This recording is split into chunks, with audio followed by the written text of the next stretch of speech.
Et nous allons tout de suite retrouver Nicolas Chéron, stratégiste chez CMC Market France. Bonjour Nicolas. Bonjour Lucie. Alors, on va parler des indices européens, notamment du DAX avec vous. On a eu un gap baissier, comme à l'instar de plusieurs indices, notamment le CAC. Alors, le DAX, gap baissier qui n'a pas été évidemment comblé. On est toujours en train de baisser sur l'indice allemand. On est aujourd'hui sur les niveaux des 10 220 points. C'est un indice sur lequel on peut se positionner à la vente, selon vous? Non, Lucie, non. Alors, dites-moi tout. En fait, si vous voulez, donc sur le graphique que je vous ai envoyé, pour moi, le DAX, sous les 10 100 points, les plus bas de décembre, serait baissier. Et au-dessus de 10 800 points, les plus hauts de fin décembre, il serait haussier. Entre les deux, on a quelque chose de très important qui s'appelle la neutralité. Nous sommes pour le moment dans un range depuis à peu près 3 semaines sur le DAX entre 10 100 points et 10 800 points. Donc soit on est un trader de range, on achète en bas et on vend en haut, auquel cas on est actuellement sur la borne basse, et donc on ne pense pas à vendre mais plutôt à acheter. Soit on est un trader de tendance et on attend que le marché reprenne une tendance afin de se positionner, ce qui signifie qu'un trader de tendance attendra clairement que le support des 10 100 points soit cassé pour que la tendance passe baissière, que les risques baissiers augmentent et donc que la probabilité de son trade à la baisse augmente. Je pense donc que nous sommes soit sur un point qui peut intéresser des acheteurs éventuels et non pas des vendeurs, ou bien nous sommes actuellement dans une zone où il ne faut pas trader, il faut tout simplement attendre que le marché nous donne des réponses. Parce que le gap baissier de la première séance de l'année, un 4 janvier, c'était moche. La baisse des indices, c'est moche. Les Chinois qui déraillent, c'est pas très beau. Le yen qui augmente fortement avec la paire USD-yen qui part à la baisse, c'est aussi des mauvais signes. Le VIX qui monte, la volatilité qui augmente, c'est aussi des signes de peur. Mais malgré tout, Lucie, malgré tout ça, on n'a pas cassé les supports. Voilà, et donc c'est l'enseignement que je veux que les gens tirent de mon graphique ce jour. On a des supports, on est dessus. Cet après-midi, on a l'ADP, on a l'ISM, on a les minutes du FOMC, on a les stocks de pétrole qui nous dit que les chiffres ne vont pas être bons et qu'on ne va pas finir la séance dans le vert et qu'on va tout simplement avoir testé pendant 2-3 séances une zone de soutien avant de repartir à l'achat. C'est en tous les cas un scénario qui, d'après moi, il ne faut pas écarter.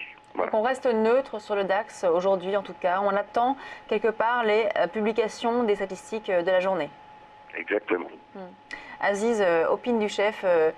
Oui. Alors, sur le DAX, c'est aussi votre stratégie? C'est pas spécialement sur le DAX, mais c'est vrai que sur l'ensemble des indices, cette zone des 10 100 points sur le DAX, ça correspond aux 4 480 sur le CAC. Et c'est cette zone-là dont on parlait ce matin. On disait justement que le marché ne sera baissier qu'une fois passé sous ces niveaux.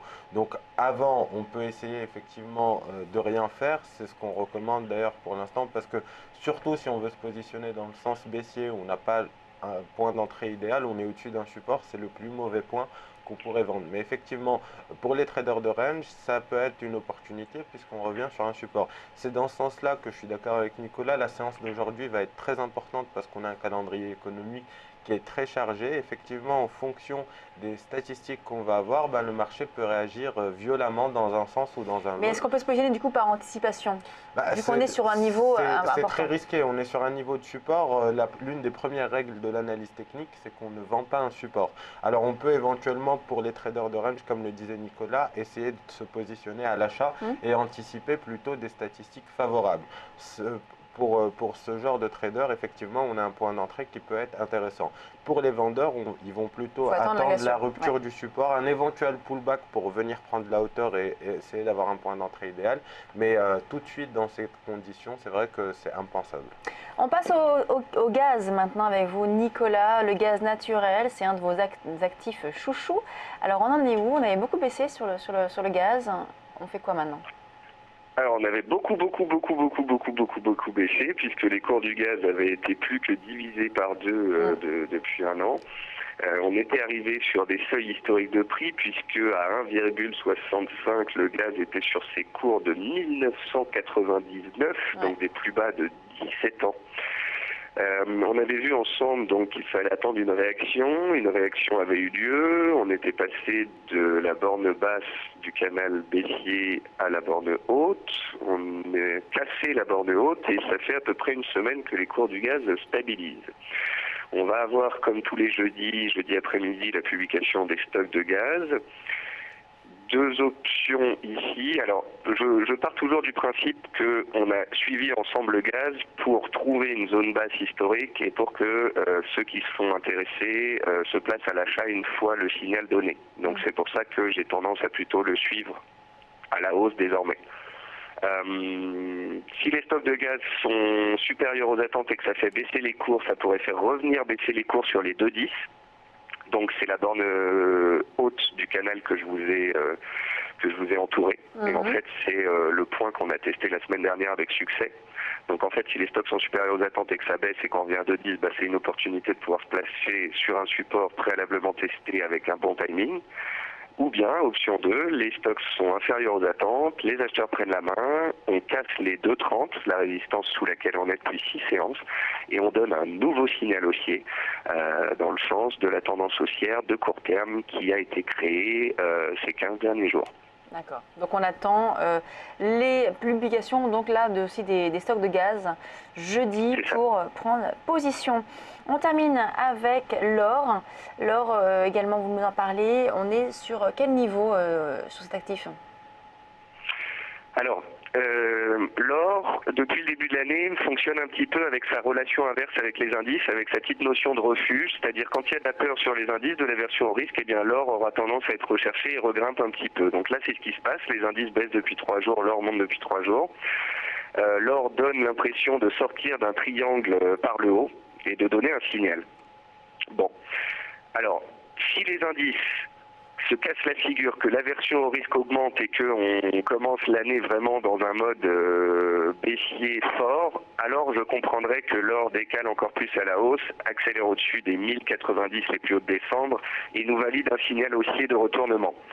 Néanmoins, je me demande si l'or n'est tout simplement pas dans un range horizontal en train de piéger les acheteurs, parce qu'encore une fois, si les indices tenaient et remontaient, et terminé dans le vert, comme je pense qu'il est très possible que cela se passe, eh bien en fait l'or ne serait plus du tout recherché et retomberait tout aussi sec. Donc en fait ici ce n'est pas un trade mais un piège que je mets en avant pour ceux qui sont acheteurs d'or et qui jouent cette sortie par le haut de triangle. Faites bien attention car si les indices reprennent du poil de la bête, il n'est pas dit que l'or prenne le sens inverse. Donc vous êtes plutôt haussier sur les indices et du coup on pourrait rester donc dans cette borne, enfin dans cette zone de consolidation sur l'or. J'aime, comme en 2015, à être contrarien et à suivre de véritables signaux. Et lorsque tout le monde est négatif, parle de cassure, de bear market, etc., j'aime bien penser qu'en fait on est sur des points d'achat optimum.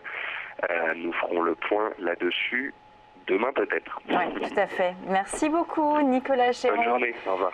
On passe à la suite de Direct Investisseur. On reçoit dans quelques instants Benoît Rousseau. A tout de suite.